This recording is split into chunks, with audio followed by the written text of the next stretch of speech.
আজ আমি আপনাদের সাথে যে ঘটনাটি শেয়ার করব তা ইন্ডিয়ার কোনো একটা স্থানে ঘটা ঘটনাটি আমি কালেক্ট করেছি আমার বড় ভাইয়ার এক বন্ধুর কাছ থেকে। আমার বড় ভাইয়ার নাম সাকি। ভাইয়ার বন্ধুর বোনের সাথে ঘটনাটি ঘটে। আমি ভাইয়ার বন্ধুর ভাষায় ঘটনাটি শেয়ার করছি যেন আপনাদের বুঝতে সুবিধা হয়।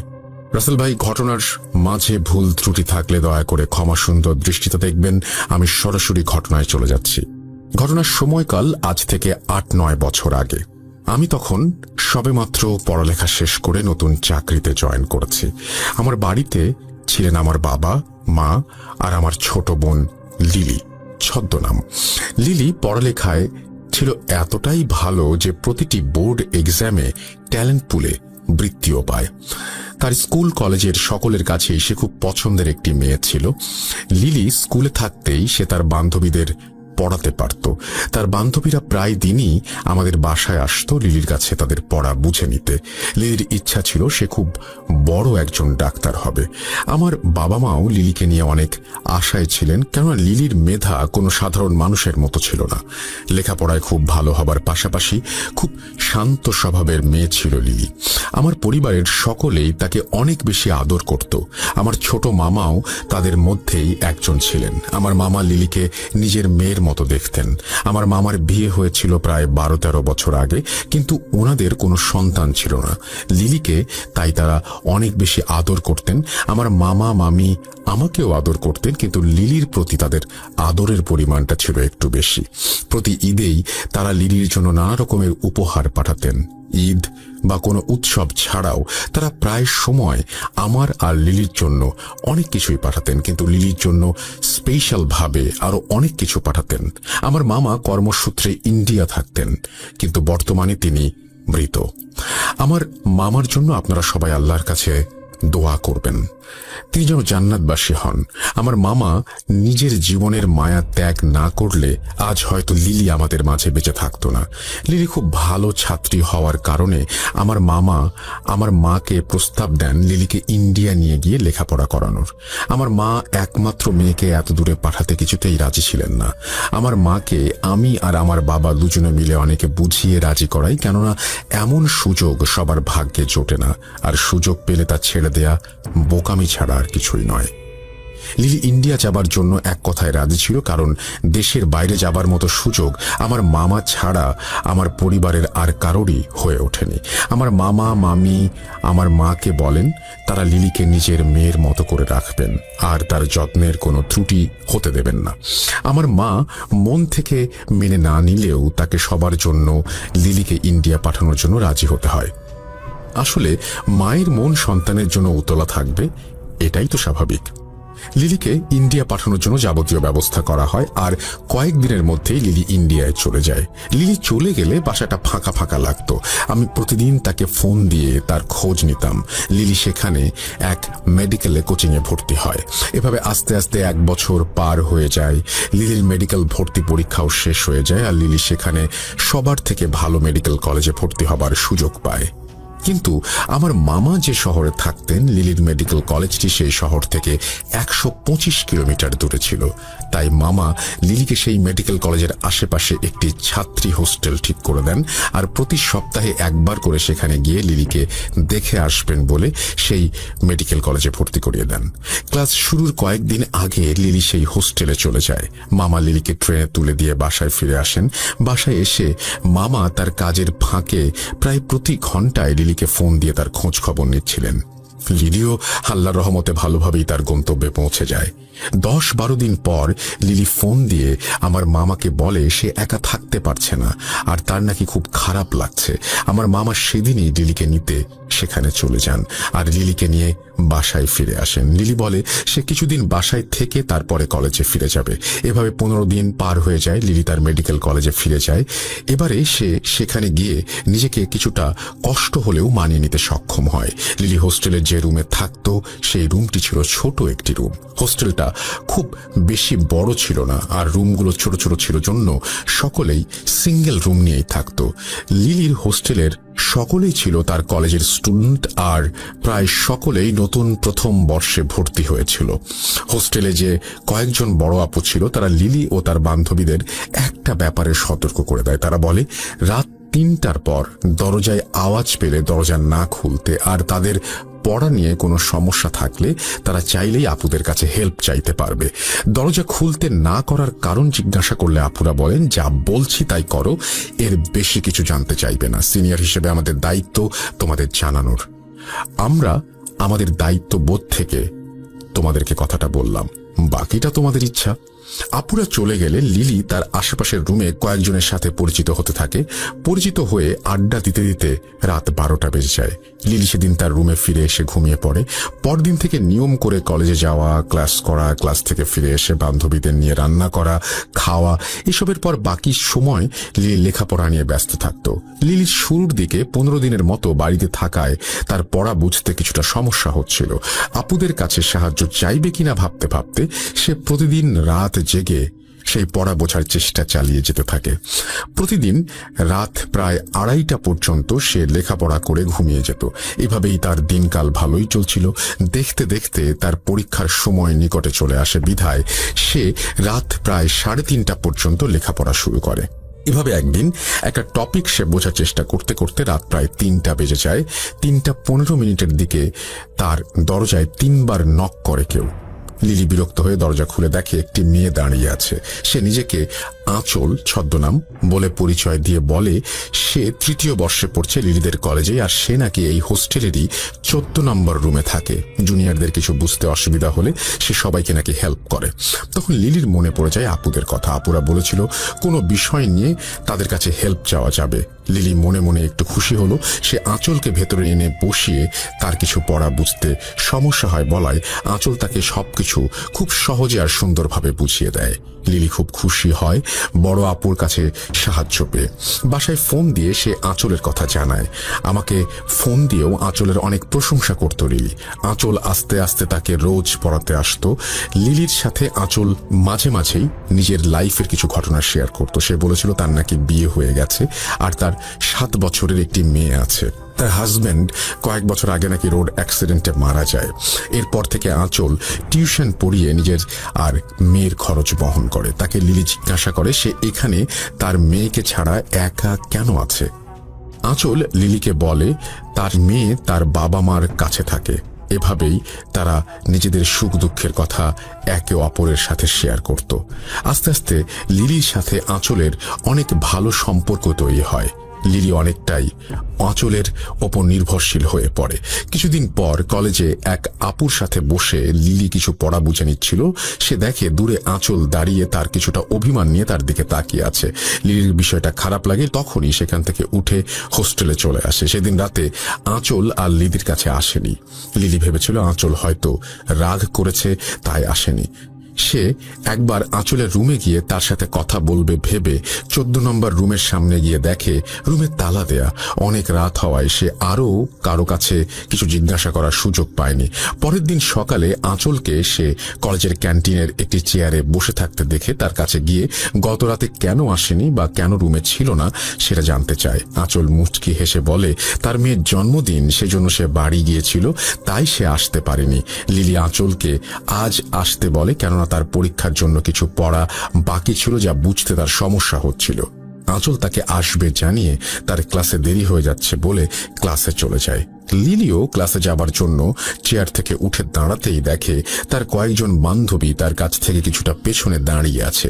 লিলিকে তারা মজা করে বলতে থাকে সে কার সাথে কথা বলছিল। লিলি উত্তরে বলে সে আঁচল আপুর সাথে কথা বলছিল। এই কথা শুনে তার বান্ধবীরা হাসতে থাকে। তারা বলে কানে ইয়ারফোন লাগিয়ে একা একা এখানে বসে সে আপুর সাথে কথা বলছিল। এইটা তারা মানতে নারাজ। লিলি মনে করে তার বান্ধবীরা তার সাথে মজা করছে, তাই সেও হাসাহাসি করতে করতে ক্লাসে চলে যায়। ক্লাস করে রুমে ফিরে আসে লিলি। সেদিন রাতে আঁচল তাকে পড়াতে আসে। আঁচলকে তার প্রতি কিছুটা বিরক্ত দেখাচ্ছিল। লিলি কারণ জানতে চাইলে আঁচল বলে সে কেন আরেকজনের কাছে তার সমস্যা নিয়ে গেছে আর কেনই বা লিলি তার বান্ধবীদের কাছে আঁচলের কথা বলেছে। লিলিকে সে বলে তার বান্ধবীদের সাথে না মিশতে আর অন্য কারো কাছে হেল্প না চাইতে। লিলি কিছুটা অবাক হলেও সে তার কথা মেনে নেয়, কেননা সে বাড়ি থেকে এত দূর এসেছে শুধুমাত্র লেখাপড়ার জন্য। লিলি আরো খেয়াল করতে থাকে আঁচল যখনই তার রুমে আসতো তখনই রুমের তাপমাত্রা কমে যেত আর খুব হালকা একটা বাজে গন্ধ তার নাকে ভেসে আসতো। সে আঁচলকে জিজ্ঞাসা করলে আঁচল বলতো সে কোনো গন্ধই পাচ্ছে না। লিলি মনের ভুল ভেবে ব্যাপারটাকে পাত্তা দেয়নি। কিছুদিন পর আঁচল এসে বলে সে 4 দিনের জন্য বাড়িতে যাবে, কারণ তার মেয়ে কিছুটা অসুস্থ। লিলি আঁচলকে তার ফোন নাম্বার দিতে বললে আঁচল জানায় সে ফোন ব্যবহার করে না আর তাকে চিন্তা করতে মানা করে, কেননা সে ঠিক 4 দিন পরই নাকি ফিরে আসবে। লিলির পরীক্ষা থাকায় আঁচল তাকে গুরুত্বপূর্ণ কিছু টপিক পড়ার জন্য বলে যায়। লিলি পরের দিন পরীক্ষার হলে গিয়ে দেখে আঁচল তাকে যা যা পড়তে বলেছিল হুবহু তাই তাই পরীক্ষা এসেছে। লিলি এসব দেখে অনেক বেশি খুশি হয় আর পরীক্ষা দিয়ে রুমে চলে আসে। এভাবে 4 দিন পার হয়ে 5ম দিন লিলি আঁচলের জন্য অপেক্ষা করতে থাকে, কিন্তু আঁচল ফিরে আসে না। পরের দিন ক্লাস হলে আঁচল এসেছে কিনা দেখার জন্য লিলি 14 নম্বর রুমের সামনে যায় আর গিয়ে দেখে রুমে তালা ঝুলছে। আঁচলের রুমের সামনে লিলিকে দেখে এক বড় আপু এসে তাকে জিজ্ঞাসা করে সে এই রুমের সামনে কেন দাঁড়িয়ে আছে। লিলি তাকে জানায় সে আঁচল আপুকে খুঁজতে এসেছে। এই কথা শুনে লিলির সাথে থাকা বড় আপুর মুখের রং উড়ে যায়। সে দ্রুত লিলিকে নিয়ে তার রুমে এসে তাকে তার ফোন থেকে একটি মেয়ের ছবি বের করে দেখায়। ছবি দেখিয়ে তাকে জিজ্ঞাসা করে ছবির এই মেয়েকেই কি সে খুঁজছে। লিলি ছবি দেখে ছবির মেয়েটিকে চিনতে পারে, কেননা ছবিটি ছিল আঁচলের। লিলির সাথে থাকা আপু তখন আরেক আপুকে ফোন দিয়ে এনে লিলিকে জিজ্ঞাসা করে কখনো কি রাত 3টার পর লিলির দরজার সামনে এসে কেউ নক করেছিল কিনা। লিলি সম্মতি দিলে তারা লিলিকে আতঙ্ক নিয়ে জিজ্ঞাসা করে সে রুমের দরজা খুলেছে কিনা। লিলি পুনরায় সম্মতি দিলে দুজন আপু ভয়ে একে অপরের দিকে তাকিয়ে থাকে। কি হচ্ছে বুঝতে না পেরে লিলি আতঙ্কিত হয়ে বলে আপনারা আমাকে এসব জিজ্ঞাসা করছেন কেন? কি হয়েছে আমাকে বলুন, চিন্তায় আমার গলা শুকিয়ে যাচ্ছে। প্লিজ আর আমাকে আধারে রাখবেন না, বলুন কি হয়েছে। দুজন আপুর মধ্যে একজন লিলিকে পানি খেতে দিয়ে তার পাশে বসে আর বলে যা বলছি তা শুনে তোমার বিশ্বাস নাও হতে পারে, কিন্তু যা বলছি তার সবকিছুই সত্য। 14 নম্বর রুম প্রায় 2 বছর যাবৎ বন্ধ। এই রুমে অনেক বছর আগে এক আপুর রহস্যজনক মৃত্যু হয়। এরপর অনেক দিন এই রুম বন্ধ ছিল। কয়েক বছর পর এক আপু আসেন যার নাম ছিল আঁচল। আপু 3য় বর্ষে পড়ার সময় এই রুমে আসেন। আপু যখন 3য় বর্ষে পড়তেন আমরা তখন 1ম বর্ষে কেবল ভর্তি হয়েছিলাম। আপু খুব ভালো মানুষ ছিলেন। তিনি টিউশন করাতেন আর মাঝে মাঝে আমাদের রাতে পড়াতেন, কিন্তু কয়েকদিন পর হঠাৎ কোনো এক কারণ ছাড়াই তিনি সুইসাইড করেন। এরপর থেকে নতুন কেউ এই হোস্টেলে এলে রাত 3টার পর অনেকেই দরজায় নক শুনতে পেত। নক শুনতে পেয়ে এই হোস্টেলের 2 জন দরজা খুলে দেখে এক আপু তার দরজার সামনে দাঁড়িয়ে আছে আর কোনো সাহায্য লাগলে তাকে জানাতে বলে। যে 2 জন দরজা খুলেছে তাদের কেউ আর বেঁচে নেই। সেজন্যই তোমাদের মানা করেছিলাম রাত 3টার পরে দরজা না খুলতে। হোস্টেল কর্তৃপক্ষ নিষেধ থাকায় আমরা তোমাদের এসব জানাইনি, কিন্তু সাবধান করেছিলাম তোমাদেরকে। তুমি যত দ্রুত সম্ভব বাসায় চলে যাও, এখানে থাকলে কি হবে আমরা কিছু বলতে পারছি না। এই কথা শুনে লিলির পায়ের নিচ থেকে মাটি সরে যায়। চোখের সামনে যেন নেমে আসে অমাবস্যার কালো অন্ধকার। তার জীবনের আলোকে গ্রাস করে নিচ্ছে সেই আধার। লিলি ভয়ে সেখান থেকে রুমে এসে তার মামাকে ফোন দিয়ে এসব জানায়। লিলি যখন মামাকে ফোন দেয় তখন বিকেল 5টার একটু বেশি বেজেছিল। মামা লিলিকে ভয় না পেয়ে সব গুছিয়ে নিতে বলেন আর বলেন তিনি দ্রুত এসে লিলিকে নিয়ে যাবেন। লিলি প্রচন্ড ভয়ে তার জিনিসপত্র গুছাতে থাকে। কিছুক্ষণ পর মাগরিবের সময় হয়ে যায়, নেমে আসে কালো অন্ধকার। লিলি সব গুছাতে গুছাতে হঠাৎ তার দরজায় নক আসে। সে দরজার ছোট অংশ দিয়ে তাকিয়ে দেখে আঁচল দাঁড়িয়ে আছে দরজার সামনে। লিলি প্রচন্ড ভয়ে একরকম বোবা হয়ে যায় আর অনেক চেষ্টা করেও কোনো আওয়াজ করতে পারছিল না। এমন সময় তার রুমের লাইট নিভে যায়। সে ভয়ে রুমের এক কোণায় জড়সড় হয়ে বসে আল্লাহকে ডাকছিল। এমন সময় সে শুনতে পায় তার কানের কাছে এসে কেউ ফিসফিস করে বলছে, কি হলো, আজ পড়বে না? আমি তোমাকে পড়াতে এসেছি। লিলি এইসব নিতে না পেরে এক সময় সেন্সলেস হয়ে যায়। তার জ্ঞান ফিরলে সে দেখে তার রুমে কোনো আলো নেই। সে হাতড়ে হাতড়ে উঠে দাঁড়ানোর চেষ্টা করতে থাকে আর তার হাত কিছু একটা সাথে গিয়ে লাগে। লিলির মনে হচ্ছিল তার হাত প্রচন্ড ঠান্ডা কিছু একটা সাথে লেগেছে, যা ছিল অনেক লোমশ কিছু। লিলি ভয়ে সেখান থেকে হাত সরিয়ে পেছনে যেতেই আবার কিছু একটা সাথে ধাক্কা লাগে।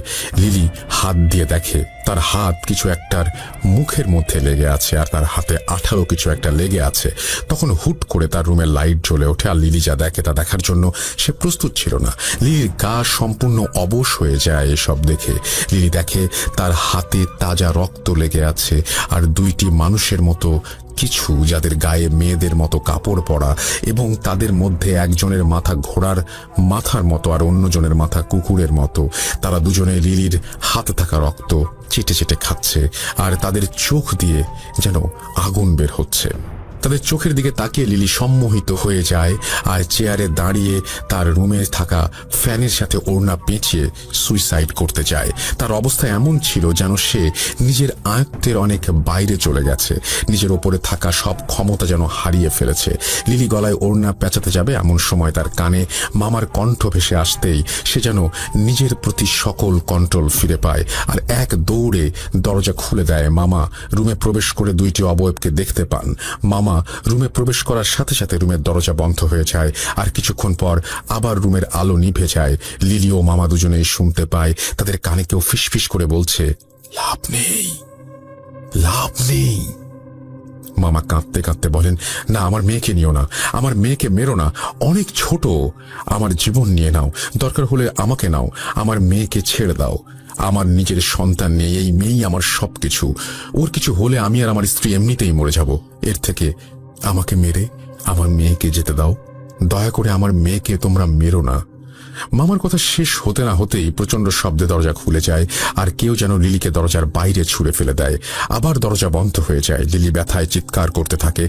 হোস্টেলে উপস্থিত সকলে লিলির রুমের সামনে এসে দেখে লিলি পড়ে আছে দরজার সামনে আর লিলির রুম থেকে আমার মামার আর্ত চিৎকার ভেসে আসছে। কিছুক্ষণ পর সব থেমে যায় আর রুমের দরজা আপনা আপনি খুলে যায়। রুমে প্রবেশ করে সকলে দেখে আমার মামার গলায় লিলির ওড়না পেঁচানো, কেউ ওড়না পেঁচিয়ে অনেক জোরে টান দিয়ে আমার মামাকে মেরেছে। আমার মামার চোখ প্রায় বের হয়ে গিয়েছিল, তার চোখ দিয়ে রক্ত পড়ছিল আর জবাই করা পশুর মতো জিভ বের হয়েছিল।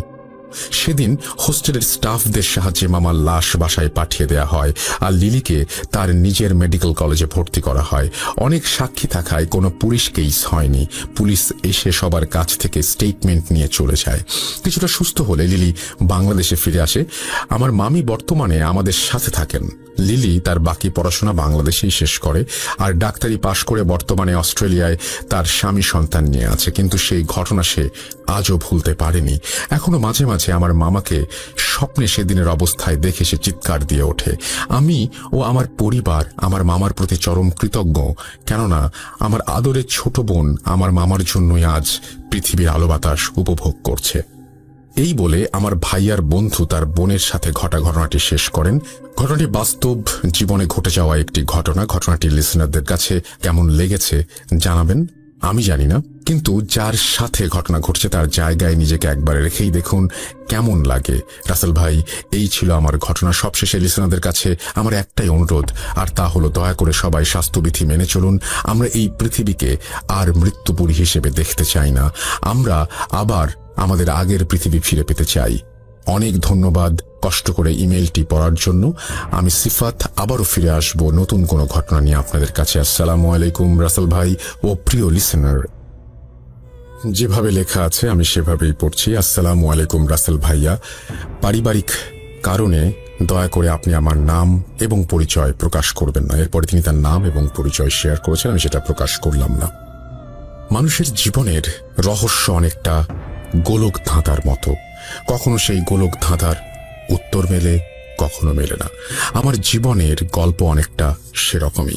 ভয়ের কিনা সেটা বলতে পারবো না, কিন্তু অনেকটাই রহস্যময়। 2019 সালের অগাস্ট মাস। আমি তখন ঢাকায় আমার মেজ খালামণির বাসায়। খালামণিরা ডাক্তারের কাছে যাওয়ার রাতে আমি বাসায় একা রুমে বসে টিভি দেখছিলাম। এমন সময় একটা গরম বাতাস আমার গায়ে এসে লাগে। আমি তা আমলে নেইনি। একটু পর আমি অনুভব করি আমার পেটের বাম পাশে পুড়ে যাওয়ার মতো একটা ব্যথা অনুভব হচ্ছে। জামা সরাতেই দেখি অদ্ভুত এক চিহ্ন তৈরি হয়েছে আমার শরীরে। চিহ্নটা অনেকটা অর্ধচন্দ্রের মতো। আর সেটা লাল হয়ে জ্বলজ্বল করছে। তারপর ব্যথা কমে যায়, কিন্তু আমার কাছে বিষয়টি ঠিক মনে হয়নি। আমি হতবাক হয়ে গেলাম। তারপর থেকেই ঘটনার শুরু। আমি রাতে অদ্ভুত স্বপ্ন দেখতে শুরু করি। স্বপ্নগুলো ছিল ঝাপসা। বাড়ি চলে আসার পর আমি কিছু স্বপ্ন দেখি যা ছিল স্পষ্ট। স্বপ্নগুলো ছিল এরকম: একটি গ্রামে আগুন ধরেছে, সকলের আর্তনাদ শোনা যাচ্ছে, সবাই আমার কাছে সাহায্য চাইছে, বলছে আপনি আমাদের সাহায্যকর্তা, আমাদের সাহায্য করুন। প্রথমে কিছু না মনে হলেও আমি প্রতিদিন একই স্বপ্ন দেখতে শুরু করি। একদিন নামাজ শেষে মোনাজাতের সময় আমি চোখ বন্ধ করে একই দৃশ্য দেখতে পাই যা আমি এতদিন স্বপ্নে দেখে আসছি। আমি ভয় পেয়ে যাই। আপুর সাথে শেয়ার করলে আপু বলে এসব ভূত এফএম শোনা আর হচ্ছে সব হরর সিরিজ দেখার ফল, বাদ দে। কিছুদিন পর আমি আরেকটি স্বপ্ন দেখি। এবারের স্বপ্ন ছিল অন্যরকম। আমি দেখতে পাই আমি একটি রাজপ্রাসাদের ভেতরে দাঁড়িয়ে আছি। একটি ছবি আমার সামনে। ছবিটা আর কারো নয়, সেটা আমারই। তার পাশে আমার শরীরে যেমন চিহ্ন, ঠিক একই চিহ্ন দেখতে পাই। চিহ্ন যেন হাওয়ায় ভাসছে আর লাল হয়ে জ্বলজ্বল করছে। আমি প্রচন্ড ভয় পেয়ে যাই। আমার ঘুম ভেঙে যায়। তখন রাত 3টা বাজে। আমি আবার ঘুমিয়ে পড়ি।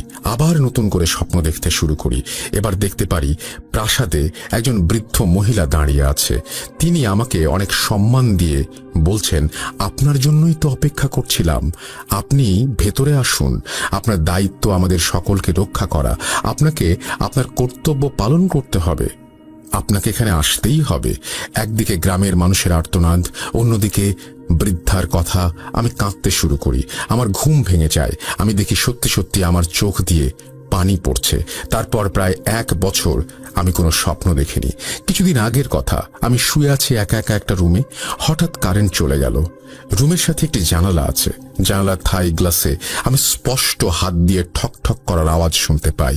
আমি স্পষ্ট শুনতে পেলাম জানালার অপর পাশ থেকে কেউ বলছে, আপনাকে আসতেই হবে, আসতেই হবে, আপনি আপনার দায়িত্ব কর্তব্যের কথা স্মরণ করুন।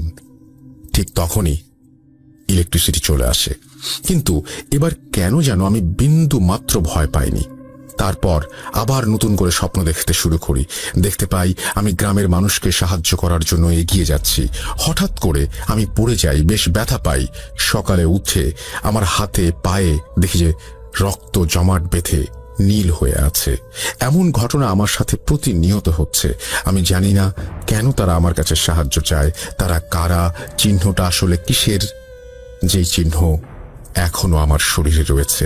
সবশেষে একটা কথাই বলতে চাই, বিশ্বাস করা বা না করা আপনার ব্যাপার। আমি চাই ভূত.com দীর্ঘজীবী হোক। আমি ভূত এফএম শুনতাম, এখন ভূত.com-এর একজন নিয়মিত শ্রোতা। আপনাকে অনেক ধন্যবাদ। আপনার নামটা বলতে পারছি না, বাট আপনি তো বুঝতেই পারলেন যে আপনার ঘটনা আমরা পড়ে ফেললাম। অ্যান্ড এই ঘটনাটা খুবই অদ্ভুত যে কেউ যদি এরকম একটা স্বপ্ন দেখে এবং এরকম ঘটনা যদি কারোর সাথে প্রতিনিয়ত ঘটে থাকে তাহলে সেটা সুখকর কিছু না। এবং আমার যেটা মনে হয় যে অবশ্যই অবশ্যই যদি আপনাদের মধ্যে কেউ থাকেন যিনি এই সমস্যার সমাধান জানেন, তার সাহায্য আমি চাই। আমাদের যিনি স্টোরি সেন্ড করেছেন তার জন্য যদি কোনো সাহায্য করতে পারেন আপনারা, বা যদি কোনো সমাধান থাকে এই সমস্যা থেকে বের হয়ে আসার, তাহলে অবশ্যই আমাদের জানাবেন। অনেক সময়ই আমাদের নিজের অজান্তেই আমাদের সাথে অনেকেই কমিউনিকেট করার চেষ্টা করে।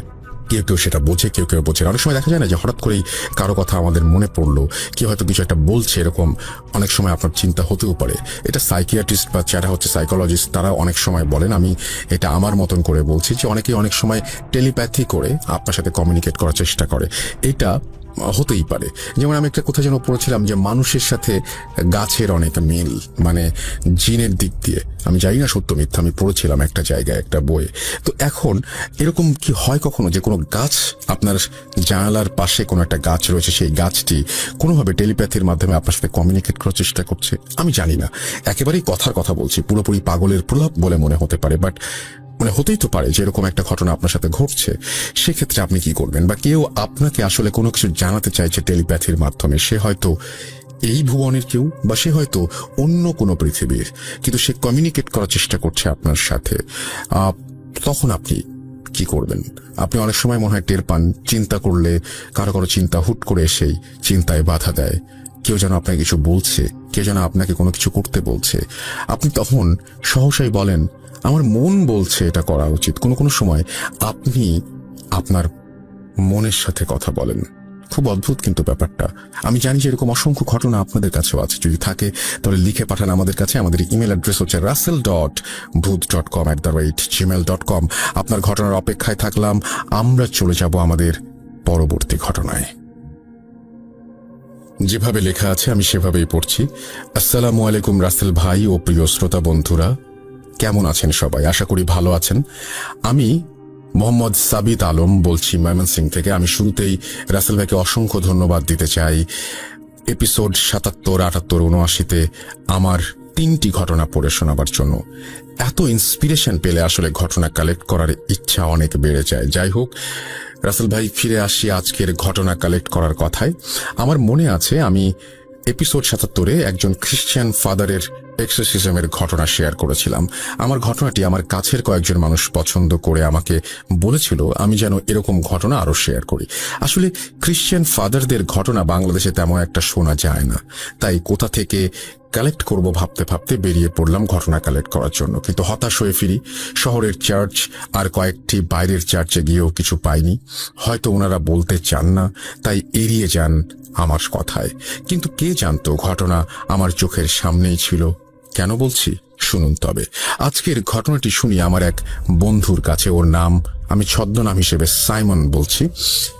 আমি ঘটনা খুঁজতে খুঁজতে ক্লান্ত হয়ে একদিন আমাদের গ্রুপ চ্যাটে মেসেজিং করছিলাম। তখন হঠাৎ করে সাইমনের আইডি আমার চোখে পড়তে ওকে মেসেজ করি এবং বলি যে ওর কাছে কোনো ঘটনা আছে কিনা, কারণ সেও একজন খ্রিস্টান। ও বলে 10 মিনিট পর আমাকে কল করবে। কিছুক্ষণ পর সে আমাকে কল করে বলল যে তার কাছে তার গ্র্যান্ডফাদার অর্থাৎ তার দাদুর একটা ঘটনা রয়েছে যা ঘটেছিল 60-এর দশকে।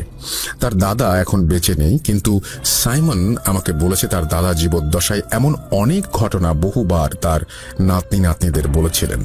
আমি তৎক্ষণাৎ সাইমনকে দেখা করতে বলি। সাইমন রাজি হয়ে যায়। সে আগামীকাল অর্থাৎ 2 আগস্ট সন্ধ্যায় আমার সাথে দেখা করবে বলে জানায়। সেদিন রাতে উত্তেজনায় বসে আমার কিছু ভালো লাগছিল না।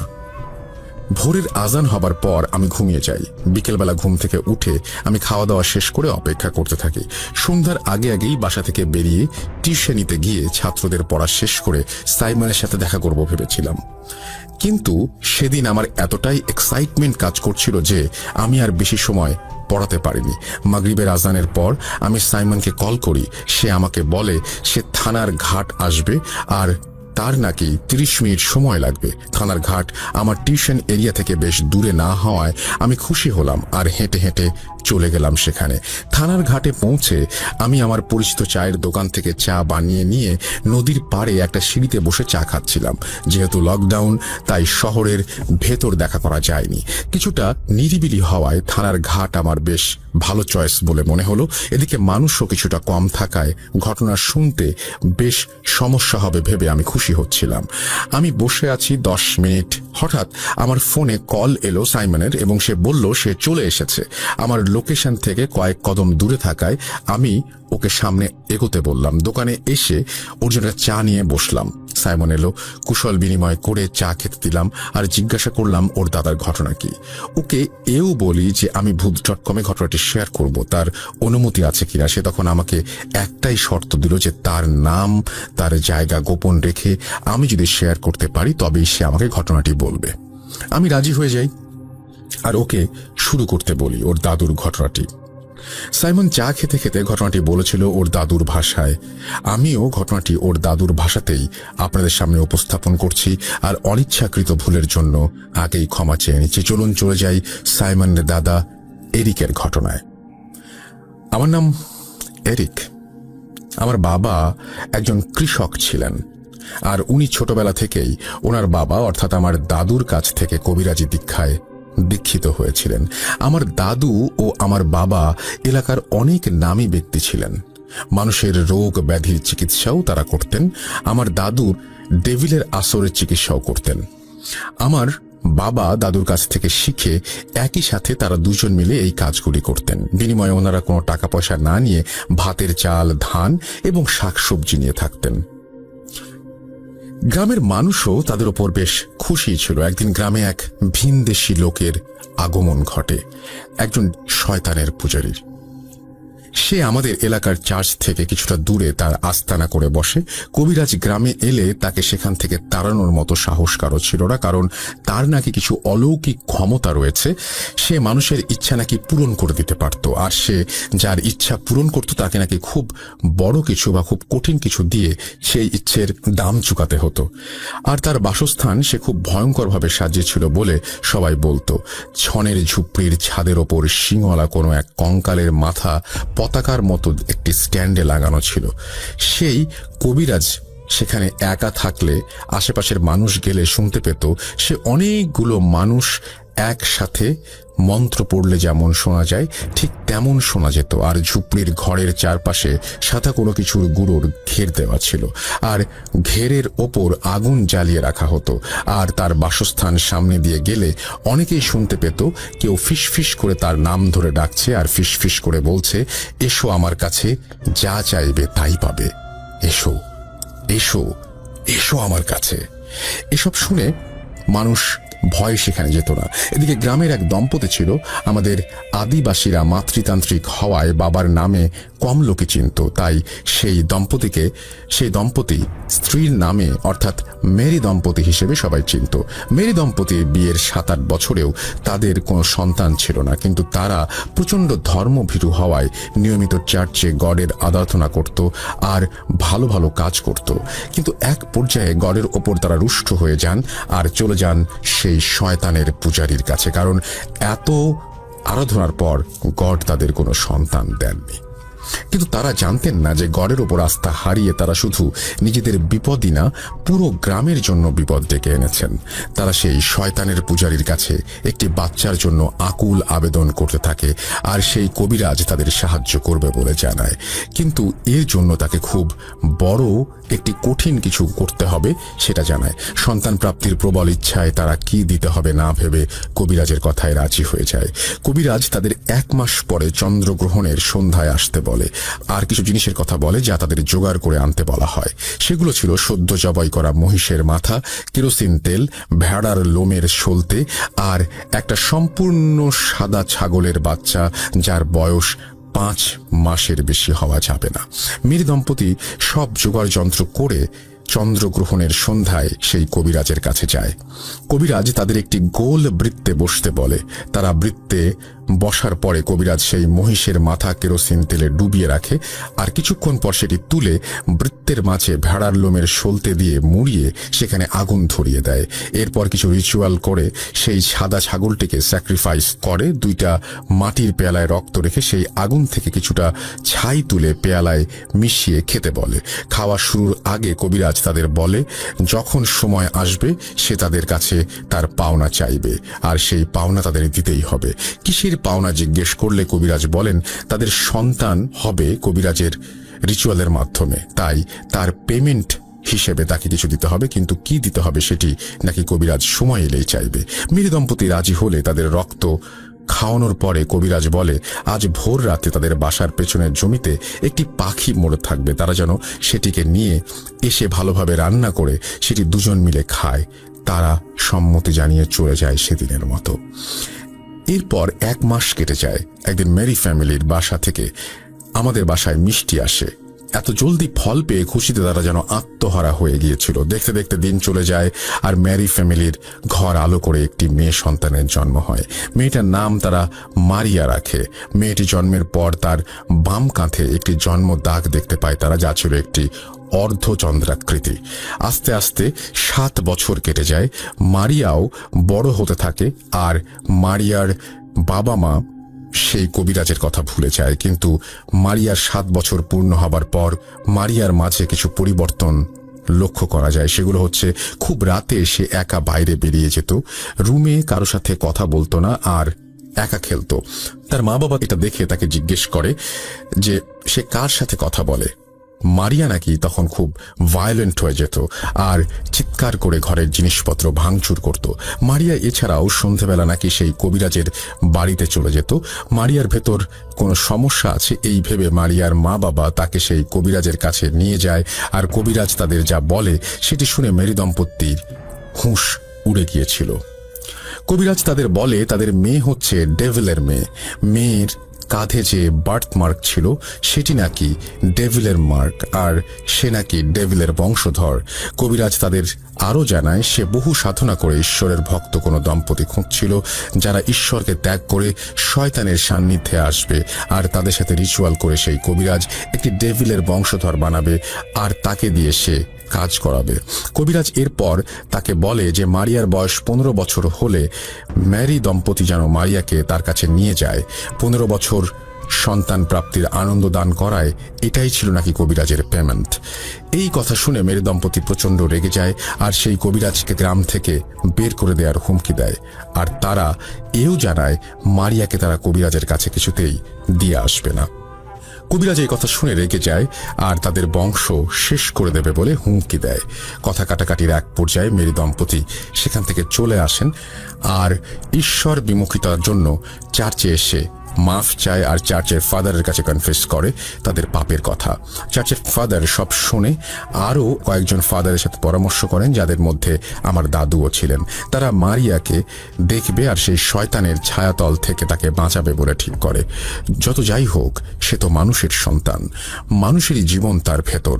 শয়তানের কাছ থেকে গডের চাইল্ডকে তারা রক্ষা করতে নিজেদের সমস্ত অভিজ্ঞতা ঢেলে দিতে প্রস্তুত হয়ে যায়। অবশেষে 2 দিন পর আমার দাদু আমার বাবা মেরি দম্পতির বাসায় যান মারিয়ার কন্ডিশন বুঝতে। আমার বাবা আর দাদু ফিরে এসে সেই বাসার কথা আলাপ করছিলেন আর আমি তখন ওনাদের কথা শুনি। ওনাদের বর্ণনা মতে মারিয়াদের বাসা ছিল মাটির তৈরি, ভেতরে 3টা ঘর, একটা মেরি দম্পতির ঘর, একটি মারিয়ার ঘর আর একটি মারিয়ার প্রয়াত দাদা দাদির ঘর। সেখানে সামনে ছিল গোয়াল ঘর আর উঠোন এবং রান্নাঘর। মারিয়ার বাসায় ঈশ্বরের আরাধনার কোনো জিনিস ছিল না। সন্ধ্যা হবার ফলে ঘরের ভেতরে কুপিবাতি জ্বলছিল আর তার আলোতে পরিবেশটা যেন কেমন থমথমে আর ভয়ঙ্কর লাগছিল। বাসায় গডের কোনো বই আর কিছু জিনিস নেই কেন জিজ্ঞেস করলে মেরি দম্পতি মাথা নিচু করে থাকে, কিছু বলতে পারে না। তারা মারিয়ার মা বাবার সাথে কথা বলে সবকিছু আরও একবার শুনে মারিয়ার রুমে ওকে দেখতে যাবে বলে জানায়। মারিয়ার ঘরের কুপিবাতিটা খুব মিটমিট করে জ্বলছিল, কিন্তু মারিয়াকে ভালোভাবে দেখা যাচ্ছিল না। মারিয়া তাদের দেখে এমন কর্কশ একটা হাসি দেয় যা শুনে উপস্থিত সবার নাকি বুকের রক্ত পানি হয়ে গিয়েছিল। তারা মারিয়ার সাথে কথা বলতে গেলে মারিয়া ভয়েস শুনে তারা অবাক হয়ে যায়। মারিয়া বলছিল তাদের সেখান থেকে চলে যেতে, কিন্তু আমার দাদু তার গায়ে পবিত্র পানি ছিটাতেই নাকি আমার দাদুর ওপর ঝাঁপিয়ে পড়ে সে বলে, তোকেরা সাবধান করেছিলাম, আসিস না, কেন আসছিস? এবার তোরা সবাই মরবি। এই বলে মারিয়া নিজের মাঝে ফিরে আসে আর আমার দাদুর কথা শুনে ওনাকে চিনতে পেরে তাকে জিজ্ঞেস করে তারা এখানে কেন। আমার দাদু নাকি শুধু হেসে বলেছিলেন, তোমাদের জন্য প্রে করতে এসেছিলাম মা। এই বলে আমার দাদু আর বাকি সবাই চলে আসেন। রাস্তায় আসতে আসতে আমার দাদু ভাবছিলেন যে তাকে কখন সাবধান করলো ডেভিল। ভাবতে ভাবতে আমার দাদুর গতরাতে দেখা স্বপ্নের কথা মনে পড়ে যায়। উনি স্বপ্ন দেখেছিলেন যে কোন একটা কালো অবয়ব, যার মাথা হচ্ছে মহিষের মতো আর শরীরটা ছাগলের মতো, সেই অবয়ব তাকে শুধু একটা কথাই বলছে, সেটি হচ্ছে ডেথ। দাদু তখন এই স্বপ্নের অর্থ কি না জানায় স্বপ্নটাকে আমলে নেননি। এরপর উনি চার্চের ফাদারদের সাথে কথা বলেন আর জানতে চান এই অবয়ব আর ডেথের অর্থ কি। চার্চের ফাদার কিছু বই ঘেটে বলে দিলেন যে এর অর্থ হচ্ছে, সাবধান করছি, আমার সামনে এসো না, যদি আসো তাহলে মরবে। ডেভিল নাকি নিজের মতো করে সাবধান করছিল। এদিকে মারিয়ার অবস্থা আর স্বপ্নের অর্থ 2-2 মিলে গেলে ওনারা বুঝতে পারেন যে মারিয়া কোনো ডিমনের মাধ্যমে পজেসড। এর মাঝে কিছুদিন পর গ্রামের মানুষ মারিয়ার কথা শুনে সেই কবিরাজকে সবাই মিলে গ্রাম থেকে তাড়িয়ে দেন। কিছুদিন মারিয়ার অবস্থার অবনতি হলে অবশেষে আমার দাদু, চার্চের ফাদার, আমার বাবা আর 2 জন সহযোগী মিলে মারিয়ার এক্সোসিজম করবে বলে ঠিক করে। কিন্তু এত ছোট বাচ্চার এক্সোসিজম পারফর্ম করা ক্ষতিকর, মানে বাচ্চার মৃত্যু ঝুঁকি আছে ভেবে তারা, যেহেতু মারিয়ার বয়স 15 বছর হয়নি, সেহেতু সেই ডেভিল সম্পূর্ণরূপে আত্মপ্রকাশ করেনি বিধায় এক্সোসিজমের পরিকল্পনা বাদ দিয়ে মারিয়াকে চার্চে এনে 8 বছর লালন পালন করার প্রস্তাব দেয়া হয় মেরি দম্পতিকে। মেরি দম্পতি রাজি হলে চার্চের একটি ঘরে মারিয়াকে থাকার ব্যবস্থা করে দেয়া হয়। ঈশ্বরের ঘরে থাকার ফলে মারিয়ার ভেতর এই 8 বছর তেমন কোনো সমস্যা না দেখা গেলেও যেদিন মারিয়ার বয়স 15 বছর হয়েছিল সেদিন সকালে দেখা যায় মারিয়া চার্চের প্রেয়ার রুমের সামনে পড়ে আছে আর তার দুই পায়ের মাঝে সরু একটা বাঁশের কঞ্চি রাখা, আর মুখ দিয়ে গেঁজা বের হচ্ছে। মারিয়াকে সুস্থ করতে আমার দাদু কাজে লেগে যান। উনি চিকিৎসার পাশাপাশি কবিরাজি করতেন। চিকিৎসা ছিল তার মূল কাজ। এদিকে মারিয়ার বয়স 15 বছর হবার দিন সেই কবিরাজ কোথা থেকে যেন মেরি দম্পতির বাসায় ফিরে আসে, আর মারিয়াকে সে চাইতে থাকে। গ্রামের মানুষ জড়ো হয়ে কবিরাজকে বাধা দিবে, এমন সময় মারিয়া কোথা থেকে যেন চলে আসে সেই কবিরাজের সামনে। আর মারিয়ার চেহারা আর ওর গলার আওয়াজ একেবারে পাল্টে গিয়েছিল সেই সময়। মারিয়াকে দিতে অস্বীকৃতি জানানোর অপরাধে মারিয়া শুরুতে নিজের বাবা মার সামনে দাঁড়িয়ে দুই হাত দিয়ে জোরে ওর বাবার মাথায় চড় দিয়ে ফেলে দেয়। মারিয়ার বাবার কান আর নাক দিয়ে প্রচন্ড রক্ত বের হচ্ছিল, আর তা দেখে মারিয়ার মা অজ্ঞান হয়ে যান। এদিকে গ্রামবাসী ক্ষুব্ধ হয়ে কবিরাজকে গণপিটুনি দিতে গেলে কবিরাজ কোনোভাবে পালিয়ে বেঁচে যায়। কিছুদিন পর চার্চের ফাদার এসে মারিয়াকে কয়েকজনের সাহায্যে রুমে নিয়ে গিয়ে বেঁধে ফেলে, আর আমার দাদুকে বাসায় ডাকতে আসেন। এদিকে আমার দাদুর অবস্থা ছিল অনেকটা খারাপ। মারিয়ার চিকিৎসা করার সময় আমার দাদু অজ্ঞান হয়ে গিয়েছিল, কিন্তু কেন সেটি আমি কখনো তার কাছ থেকে শুনিনি, বা আমার দাদু আমার কাছে কোনোদিন সেটা বলেনি। এরপর আমার বাবা, আমার দাদু আর চার্চের ফাদার মিলে শুরু করতে চান মারিয়ার এক্সরসিজম। মারিয়াকে তার ঘরে 4-5 জন পুরুষ মিলে ধরে রেখেছিল, কিন্তু কিছুতেই তাকে কন্ট্রোল করা যাচ্ছিল না। অবশেষে আমার দাদু আর ফাদার মিলে বিছানার চারপাশে ঘের দিয়ে সেই ঘেরের ভেতর একটু শাবল মাটিতে পুঁতে দেন, আর মারিয়া একেবারে চুপ হয়ে যায়। আমার দাদু বলেছিলেন এভাবে নাকি কোনো শয়তানকে বশ করা যায়। তখন মারিয়াকে জিজ্ঞেস করা হয় সে কেন মারিয়াকে ধরেছে। এই কথা শুনে মারিয়া কথা বলতে শুরু করে। মারিয়ার গলায় শয়তানটি বলছিল তার নাম হচ্ছে নারুস। নারুস নাকি মারিয়ার ভাই। এই কথা শুনে উপস্থিত সবাই অবাক হয়ে যায়, আর এর মানে জিজ্ঞাসা করে। মারিয়া বলতে থাকে কবিরাজের দেয়া রক্ত আর জমিতে পড়ে থাকা পাখির মাংস খেয়ে তারা নাকি নারুসকে আহ্বান করে, কিন্তু ততদিনে মেরি দম্পতি অলরেডি নাকি প্রেগনেন্ট ছিল মারিয়ার সাথে। তাই নারুস নাকি জন্ম নিতে পারেনি, কিন্তু যমজ হিসেবে মারিয়ার সাথে একই শরীরে বসবাস করতে শুরু করে। এই কথা শুনে সবাই ভয় পেয়ে যায়, আর আমার দাদু বাইবেল হাতে ভার্স পড়া শুরু করেন। উনি বারবার মারিয়ার সামনে ক্রস আঁকছিলেন, আর নিজের গলায় থাকা ক্রস মারিয়ার শরীরে লাগাচ্ছিলেন, আর মারিয়া আর্তচিৎকারে ভেসে যাচ্ছিল এলাকা। হঠাৎ প্রবল বৃষ্টি শুরু হয়, আর ঘরের কুপিবাতি বাতাসের ঝটকায় নিবিড়ুবু হয়ে পড়ে। এরপর একজন গিয়ে সেই বাতির পাশে হাত দিয়ে সেটিকে জ্বলতে সহায়তা করে। সম্পূর্ণ এলাকাটাতে যেন হাজার হাজার কণ্ঠ ফিস ফিস করে বলছে, গড এখানে নেই, গড এখানে নেই। এরপর চার্চের ফাদার আর আমার দাদু দুজন মিলে আমার বাবা আর সবার সাহায্যে মারিয়াকে চার্চের ভেতরে নিয়ে আসার পরিকল্পনা করেন। যথারীতি মারিয়াকে চার্চে আনা হয়, আর আনতে গিয়ে আমার দাদুর এক পায়ের মাঝে বাঁশের ছোট কঞ্চি ঢুকে যায় এবং তিনি আহত হন, কিন্তু উনি হাল ছেড়ে দেননি। চার্চে এনে মারিয়ার এক্সরসিজম করা হয়, কিন্তু কয়েক ঘন্টা চেষ্টা করেও তাকে সুস্থ করা যায়নি। মারিয়াকে চার্চের প্রেয়ার ঘরে রাখা চেয়ারে বেঁধে তাকে গডের নামে চলে যেতে বলা হয়, কিন্তু সে যাবে না বলে জানায়। অবশেষে সবাই মিলে বাইবেলের ভার্স পড়ে মারিয়াকে মাঝখানে রেখে বৃত্তাকার ভাবে দাঁড়িয়ে অনেক রকম কাজ করার পরে এক সময় নারুস কিছুটা দুর্বল হয়ে পড়ে। আরেকটু পর মারিয়ার আওয়াজ শোনা যায়। সবাই ভাবে মারিয়া হয়তো সুস্থ হয়ে গেছে। আমার দাদু তার হাতে একটি তাবিজ বেঁধে মারিয়ার ফাদারকে বলেন এই তাবিজ যেদিন হাত থেকে খুলবে সেদিন আর কিছুই করার থাকবে না। এরপর মারিয়াকে চেয়ার থেকে খুলে বাসায় নিয়ে আসতে গেলে মারিয়া সবাইকে ধাক্কা দিয়ে ছিটকে ফেলে দেয়, আর কোথায় যেন চলে যায়। আর সবার কানে বাজে ভাবে হাসার আওয়াজ শোনা যায়, কিন্তু হাসির আওয়াজটা কোথা থেকে আসছে সেটা কেউ বুঝতে পারছিল না। হঠাৎ আমার দাদুর পা কিছু একটাতে জড়িয়ে ধরে এবং কেটে যাওয়া অংশটা নখের আঁচড় দিয়ে কামড় বসিয়ে দিয়ে মাংস চিরে খেতে শুরু করে। আমার দাদু চিৎকার দেয় এবং সবাই মারিয়াকে ধরে আবার চেয়ারে বসাতে গেলে মারিয়া সবাইকে ধাক্কা দিয়ে ফেলে কোথায় যেন চলে যায়। এরপর থেকে মারিয়াকে আর কোনোদিন গ্রামে দেখা যায়নি। এরপর আমার দাদু আমার বাবাকে বলেন হাত চালান দিতে। হাত চালান কি সেটা একটু বলি।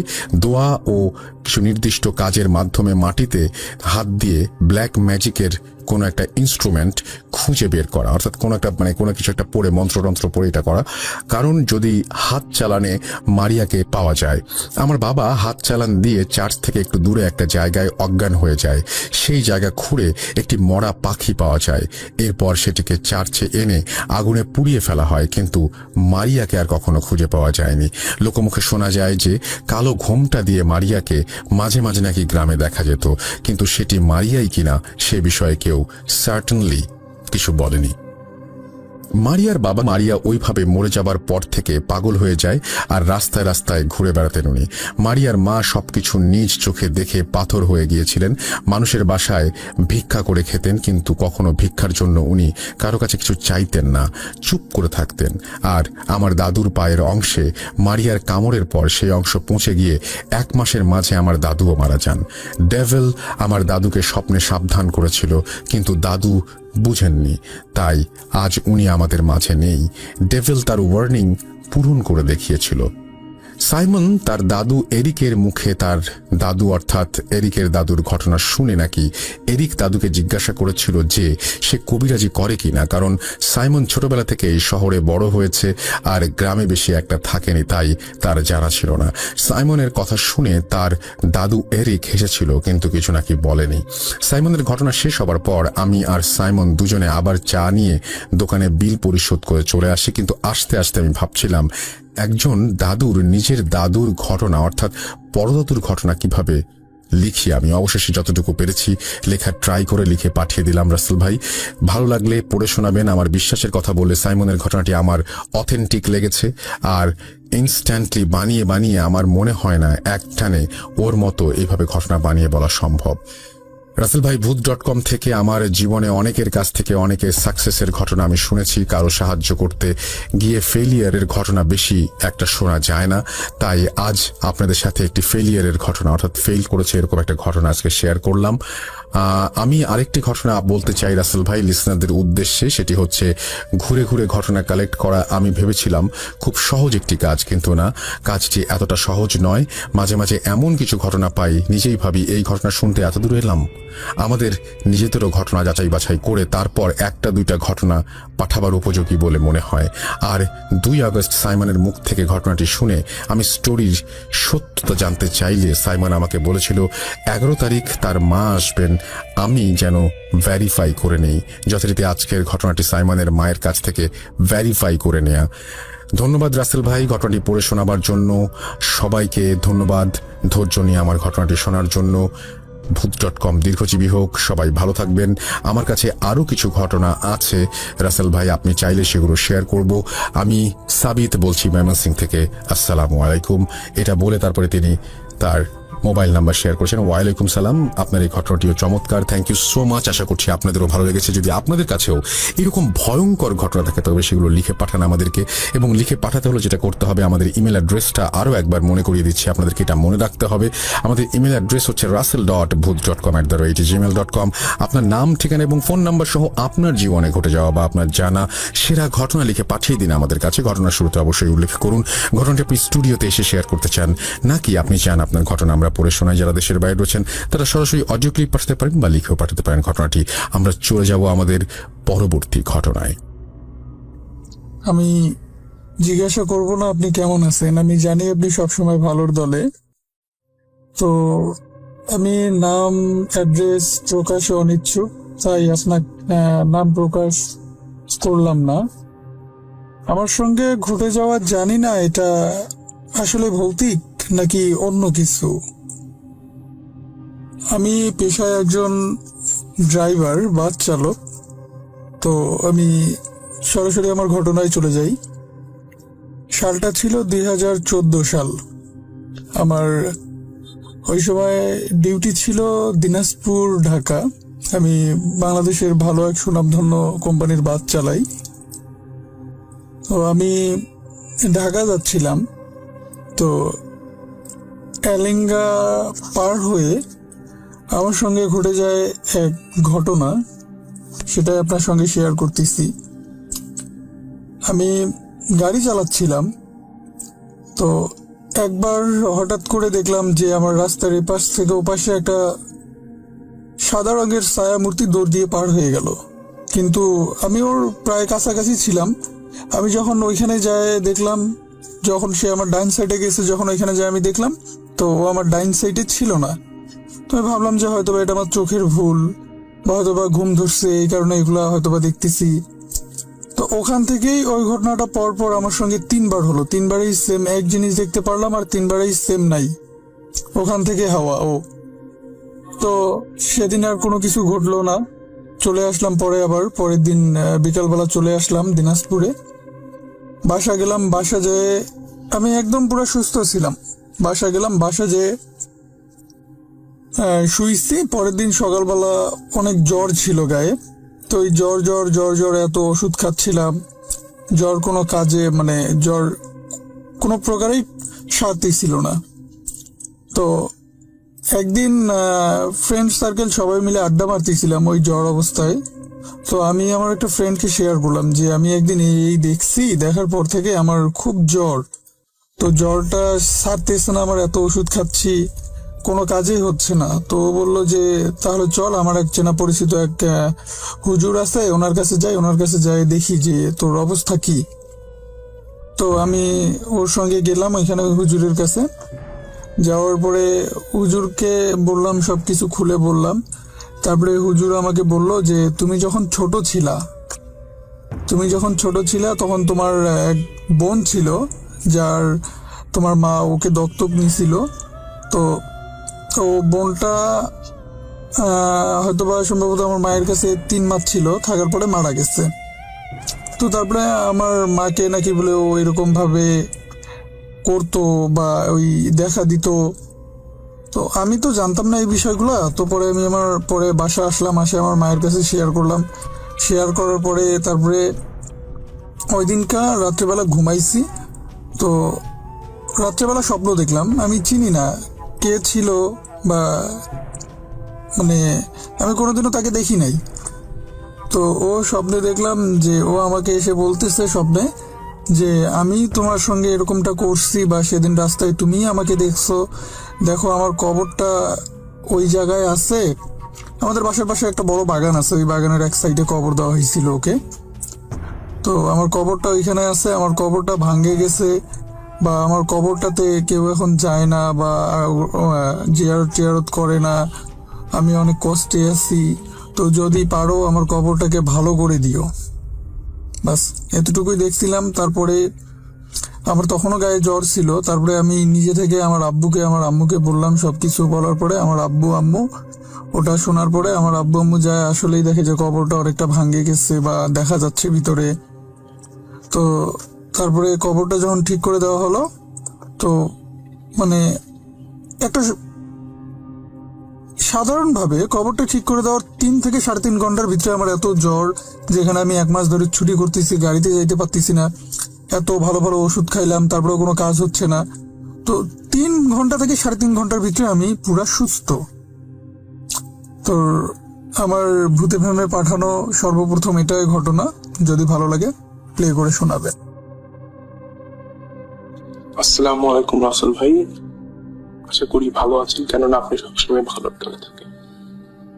তো আমি আজকে যে ঘটনাটি শেয়ার করব, এটা আমার সাথে নিজের সাথে ঘটে যাওয়া একটি ঘটনা। তার আগে আমি পরিচয়টা দিয়ে নিই।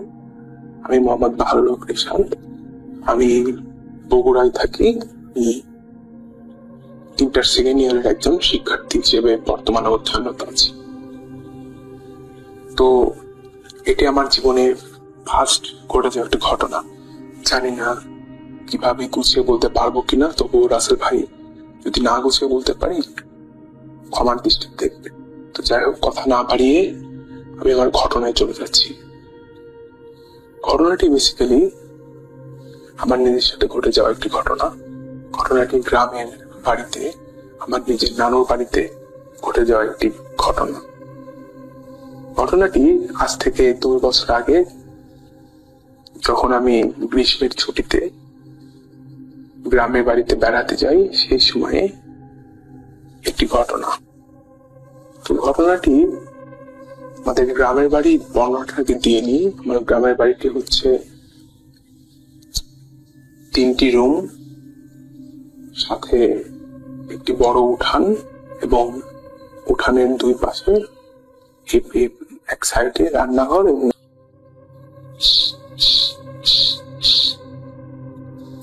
এরপর আমি আমার মনের ভিতরে যেসব দোয়াগুলো মনে রাখছিলাম, আয়ত্ত করছি, সূরা নাস, সূরা ফালাক, এগুলো পড়তে রাখলাম, কিন্তু আমি মুখ থেকে কোনো শব্দ পারছি না। তো এরকম করতে করতে তখন প্রায় আমার ঠিক মনে নেই রাসেল ভাই, যে আমি আমি কতক্ষণ ধরে এই পরিস্থিতিটা মোকাবেলা করছিলাম, কিন্তু যখন আমি সকালবেলা উঠি তখন প্রায় 12টা বাজে। তো আমি সবাইকে জিজ্ঞাসা করলাম যে মানে আমি যে ডাকছি আমার ডাক কেউ শুনতে পেরেছি কিনা। তখন বললো যে না, কেউ শুনতে পারেনি। তো এভাবে মানে ওই রাতটা কেটে গেল এইভাবে। মানে আমি ওখানে বেসিক্যালি 2-3 দিন রয়েছে। দ্বিতীয় রাতেও আমি ভাবলাম যে ওই ঘরেই আমি ঘুমাবো, দেখি কি হয়। আসলে আমার মানে প্যারানর্মাল বিষয়ে আগ্রহ থাকে যা পরের রাতেও আমি সেম 10টা কি 11টার সময় এইবার আমি রাসেল ভাই লক্ষ্য করলাম যে আমার সাথে যে অবয়বটা কালকে দাঁড়িয়ে ছিল সে মানে আমার নিঃশ্বাসের সাথে তার নিঃশ্বাসের আওয়াজ শোনা যাচ্ছে এবং তার উপস্থিতি আমি বিছানায় পাশে মানে আমার পায়ের সাথে তার পা ব্যথা যাচ্ছে। এইরকম করার পরে আমি নিজেকে ঠিক রাখতে পারলাম না, আমি চিৎকার দিয়ে সেন্সলেস হয়ে পড়লাম। তো পরে সবাই যখন আসলো সবাইকে ঘটনাটা খুলে বললাম, তখন বলবো যে তোমাকে ফরেস্টে মানা করেছিল, তুমি তাও বারণ না করে বড়দের কথা না শুনে ঘরে ঘুমিয়েছো। এই ঘরে তো কেউ শোয় না, এই ঘরে অনেকদিন ধরে পড়েছিল, তো এই কারণে তোমাকে সকল ভয় দেখাইছে। তো তারপরে কবিরাজের কাছে ছাড়া খুব দিল, কবিরাজ তাবিজ দিল। আমার 2-1 দিন একটু জ্বর ছিল, তারপর আস্তে আস্তে ভালো হয়। তো আসলে ভাই ছিল ঘটে যাওয়া ঘটনাটি ভয়ের কিনা জানি না, তবে করে এই ঘটনাটা। তো সেই গাছ দুটো অনেক প্রাচীন হওয়ায় এমনিতেই ওই গাছগুলো নিয়ে অনেক ঘটনা রয়েছে। লোকমুখে অনেক ঘটনাই শোনা যায় গাছগুলো নিয়ে। গাছগুলো ওখান দিয়ে যাওয়ার সময় অনেকে ভয় পেয়েছে, এরকম আরো অনেক ঘটনা। তো রাসেল ভাই একবার মানে গাছ দুটো বিক্রি করা হয় এক লোকের কাছে, অনেক বিক্রি করা হয়। এটা 2002 সালের দিকে ঘটনা। গাছ দুটো বিক্রি করা হয়। তো স্বাভাবিকভাবে গাছ মালিক গাছটা কিনে নেয়। কিনে নেওয়ার পরে গাছটা একদিন কাটার জন্য লোকজন যায়। রাসেল ভাই 2002 সাল, তখন আধুনিক মানে যন্ত্রপাতি সেগুলো ব্যবহার করা হয়নি, এমনি কুঠার দিয়েই শ্রমিক দিয়ে গাছটা কাটানোর জন্যই করা হয়। তো অনেকগুলোই শ্রমিক থাকে, তাদের মধ্যে 2 জন মানে শ্রমিক ছিল, তারা বন্ধু, একসাথেই কাজ করতো। তো একজন শ্রমিক সর্বপ্রথম গাছটায় কুঠার দিয়ে আঘাত করে। রাসেল ভাই আঘাত করার পর যা দেখে সেটা আসলেও স্বাভাবিক না। সে দেখে গাছটা যে জায়গা থেকে কেটেছে সেখান থেকে লাল রক্তের মতো তরল পদার্থ বেরিয়ে আসছে। তারা খুবই ভয় পেয়ে যায়। তো কিছু না ভেবে যে কুঠারটা দিয়ে কূপ দিয়েছিল সে আবার কূপ দিতে যাবে, সবাই তাকে নিষেধ করে যে এটা কোনো ঝামেলা হতে পারে।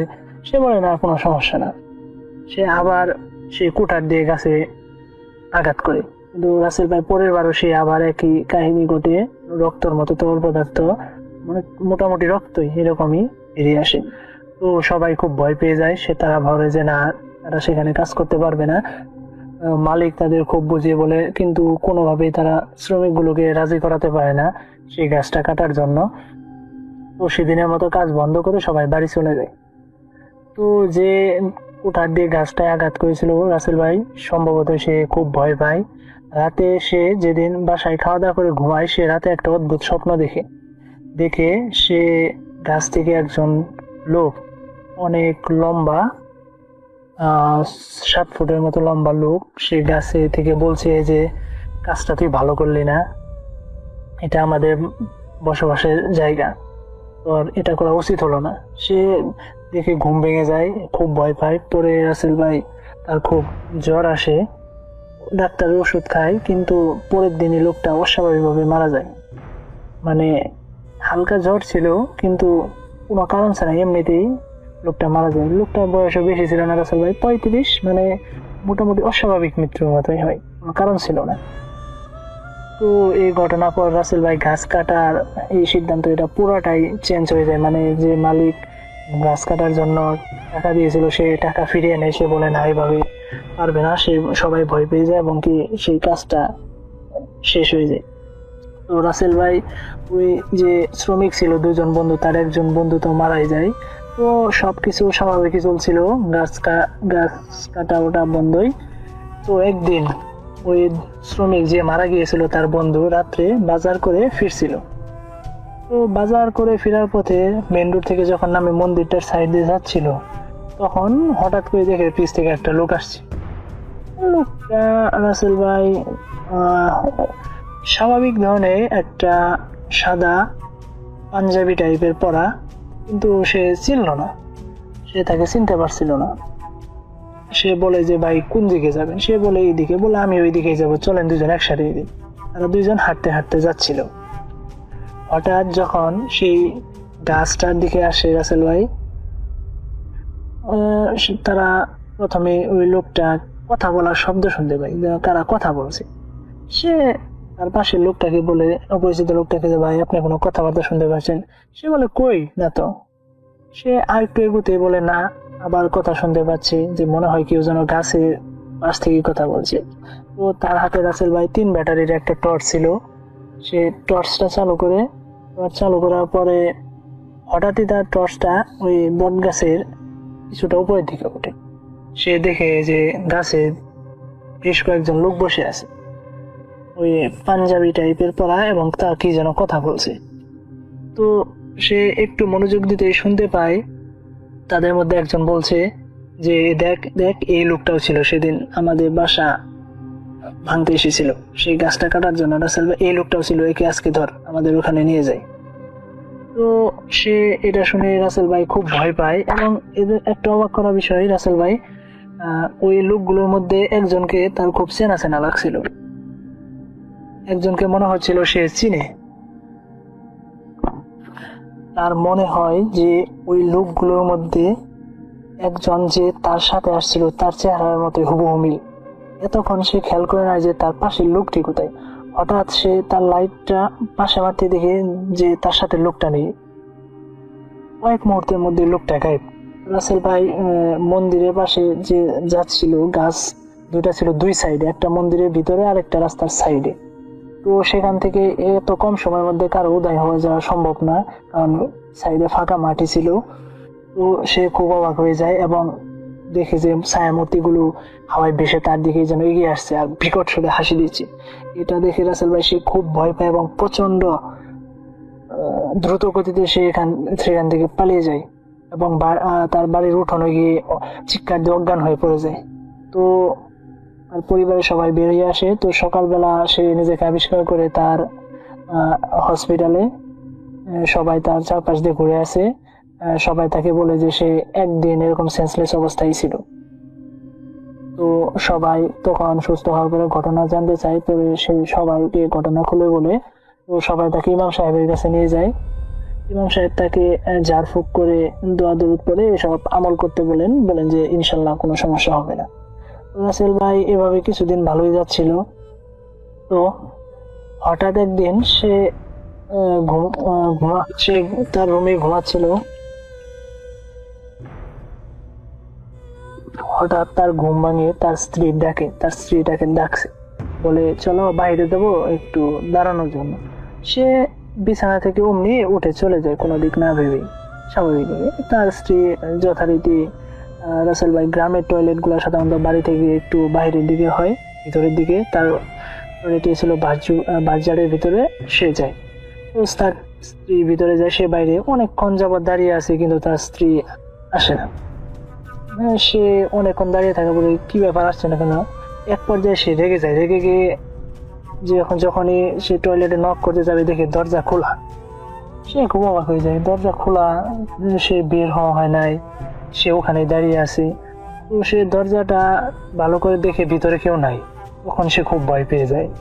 ভয় পেয়ে যখনই সে ঘুরে আসতে যাবে, দেখে তার সামনে সেই লোকটা, রাসেল ভাই যেদিন মন্দির দিয়ে আসার সময় তার সাথে হেঁটে আসছিল এবং ওটা হয়েছিল, সে দাঁড়িয়ে আছে এবং বলছে, কিরে ভয় পেয়ে গেলি? তোর সাথে একজন তো গেছে, এবার তোর পালা, আমাদের বাসস্থান ভাঙবি। এই কথা বলে তার দিকে যে বিকট শব্দে একটা হাসি দেয় এবং সে দেখে যে লোকটা পা মাটিতে নেই, অনেকটা হাওয়ায় ভেসে ভেসে, পাঞ্জাবি পরা। সে সেখানে সেন্সলেস হয়ে যায় রাসেল ভাই। পরে তার চিৎকারে তার তার পরিবারের সবাই উঠে আসে, উঠে এসে তার মাথায় পানি দেয়। তারপর কয়েক ঘন্টা পর তার জ্ঞান ফিরে। তখন সে তার ওয়াইফকে জিজ্ঞাসা করে যে তুমি ওখানে গেলা, কখন বেরিয়ে আসলা? তার ওয়াইফ তো শুনে অবাক, কই না তো, আমি তো কালকে তোমাকে কখনো ডাকিনি। সে খুব অবাক হয়ে যায়। সে তার স্ত্রীকে বলে তাহলে তুমি কোথায় ছিলা? তার স্ত্রী বলে আমি ঘরে শুয়েছিলাম, কিন্তু কিছুক্ষণ পর ঘুম থেকে উঠে দেখি তুমি রুমে নাই। এটা দেখেই আমি বাইরে বের হই, ভাবি বাইরে মনে হয়। তো বাইরে কিছু দূরে গিয়ে যেতেই দেখি তুমি ওখানে পড়ে আছো। তো এভাবে তারপর তাকে ওখান থেকে উদ্ধার করা হয়। তো পরিবারের সবাই খুব চিন্তিত হয়ে যায় তার ঘটনাগুলো শুনে। তো তারা তাকে কবিরাজের কাছে নিয়ে যায়। কবিরাজ সব শুনে বলে সেটা ওই গাছেরই বসবাসকারী একটা খারাপ জিন তাকে ওই যে কাটার সময় থেকে আসর করেছে। সে বলে আমি এটা করতে পারবো না, আপনি বড় একটা কবিরাজের নাম্বার দিচ্ছি, আপনি তার সাথে যোগাযোগ করেন। তো তারা রাসেল ভাই ওখান থেকে চলে আসে এবং খোঁজে সেই খুব বড় কবিরাজের সামনে দেখা করতে যায়। কবিরাজ দেখেই তাদের সমস্যার কথা বলে দেয় যে আপনার এই সমস্যা, এটা আমি জানি না কতটুকু ঠিক করতে পারবো, কিন্তু আমি আমার যথাসাধ্য চেষ্টা করব। বলে যে না, আপনাদের এরকম করা উচিত হয়নি। সেই গাছটা যখন প্রথম কাঠুরে কূপ দিয়েছিল তখনই তাদের কাজটা বন্ধ করা উচিত ছিল, কিন্তু ওখানে আপনারা তারপরে ওই কাজটা করেছেন। তারা খুব বিরক্ত হয়েছে। সে তার সাধ্য মতো তার অনুযায়ী চেষ্টা করে এবং তার শরীরটা বন্ধ করে দেয় এবং তাকে কিছু আমল করতে বলে যাতে তার আর কোনো সমস্যা না হয়। তারপর কবিরাজ আরো বলে যে সে যেন রাত্রে একলা বের না হয় এবং কি সেই মন্দিরের ওখান দিয়ে একা একা না যায়।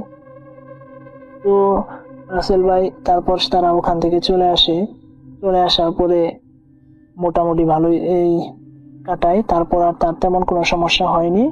তো রাসেল ভাই, এটাই ছিল আমার ঘটনা। রাসেল ভাই, এটা একটা সত্য ঘটনাটা যার কাছ তার কবিরাজ বিভিন্নভাবে চেষ্টা করে, কিন্তু তারা আসলে মানে চেষ্টা করার পরে হচ্ছিল না। তারা চিন্তা করে যে আল্লাহ যখন আমাদের কপালে রাখে নাই, তো একটা বাচ্চার দত্তক নেই, এরকম তো অনেক বাচ্চাই থাকে যাদের বাবা মা নেই অথবা ফেলে রেখে চলে যায়। তো এরকম একটা বাচ্চাকে আমরা মানুষ করে বড় করব। তো তারা মানে সেভাবে প্রিপারেশন নিয়ে তারা একটা এতিমখানা যোগাযোগ করে এবং তারা যেরকম সন্তান চাচ্ছিল সেরকম একটা মানে শিশু পেয়ে যায়, না বাচ্চা শিশু পেয়ে যায়। তো শিশুটা হচ্ছে 3 থেকে 4 মাসের একটা শিশু পেয়ে যায়। তো তারা এতিমখানা যায়, যার পরে যে কিছু প্রসেস থাকে, মানে এতিমখানা থেকে তাদের দায়িত্ব নেওয়ার জন্য যে কিছু প্রসেস থাকে তারা তা মানে কমপ্লিট করে আনে। আর আসল ভাই বাচ্চাটা যে মানে তারা যেই বাচ্চাটাকে দত্তক মানে নিবে, তারা মানে এতিমখানায় বাচ্চা যখন 3 থেকে 4 দিন বয়স, তারা মানে সেই এতিমখানায় একটা গেটের সামনে, তাদের যে গেট প্রধান গেট সেটার সামনে তারা পায়, মানে রাত্রে 2টা কিংবা আড়াইটা দিকে অনেক মানে মধুরাতে তারা মানে যে তাদের গেটের সামনে, এতিমখানা গেটের সামনে মানে কান্নাকাটির আওয়াজ শুনে তারা মানে সবাই এসে দেখে যে একটা বাচ্চা কান্নাকাটি করতেছে। হয়তো বা এরকম থাকে বাবা মা নিতে চাচ্ছেন এরকম একটা বাচ্চা, এরকম অনেকেই থাকে বাবা মা যে বাচ্চা রেখে চলে যায়। তো এরকম একটা বাচ্চা তারা 2-3 মাস রাখার পরে আমার ফুপুর যে ননদ তারা খোঁজ পায় এবং তারা বাসায় নিয়ে আসে সবকিছু করে। তো রাসেল ভাই যেদিন থেকে বাচ্চাটা আনে মানে সেদিন থেকেই আসল ঘটনাগুলা মানে ঘটা শুরু করে। ঘটনাটা হচ্ছে যে 3 থেকে 4 মাসের বাচ্চা না স্বভাবত তারা শুয়ে থাকে, উঠতে পারে না, বুঝতে পারে না। তো রাসেল ভাই মানে আমার ফুবুর যে ননদ আর ননদের হাজবেন্ড তারা অনেক খুশি, সেটা অনেক খুশি থাকে। কিন্তু আমার ফুবুর যে ননদ তার হাজবেন্ড একটা কাজে বাইরে যায়, যে বাচ্চার জন্য অনেক জামা কাপড় গুলো দরকার, এটা কিনতে যায়। যে ভারী কিছু মানে উঠানো সম্ভব না, সে একটা চেয়ার উঠিয়ে মানে খেলা করছে, 3 থেকে 4 মাসের একটা বাচ্চা। তো সেটা দেখে তার